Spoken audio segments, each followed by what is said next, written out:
Welcome to my channel, Envisage. My name is Jimmy, and in today's lesson, we will discuss cystic fibrosis. We will start off with the overview of cystic fibrosis, followed by the clinical manifestation, and finally the acronym component, which includes both the treatment related to the respiratory issues with cystic fibrosis as well as the medication. The misfolding of the chloride channel leads to the inability of the chloride from traveling to outside the cells, which in essence affects a downstream cascade, leading to the passive diffusion of water.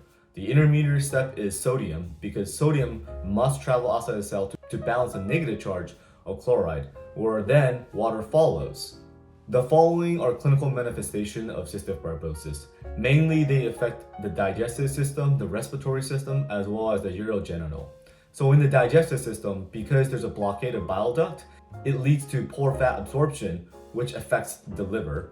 And it also blocks the pancreatic duct, which affects the endocrine function, especially the insulin component, which can lead to increase of diabetes manifestation.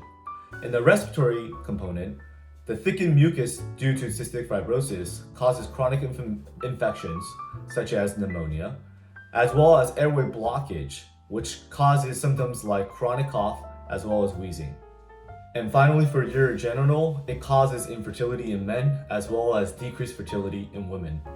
For the acronym component, all-star patient turn kaleidoscope to Orion star. This acronym consists of the necessary steps used to administer tobramycin, as well as the medication for the CFTR modulators, as well as the mutation that is not approved for the CFTR modulators. Let's first start off with the acronym for the administration of tobramycin.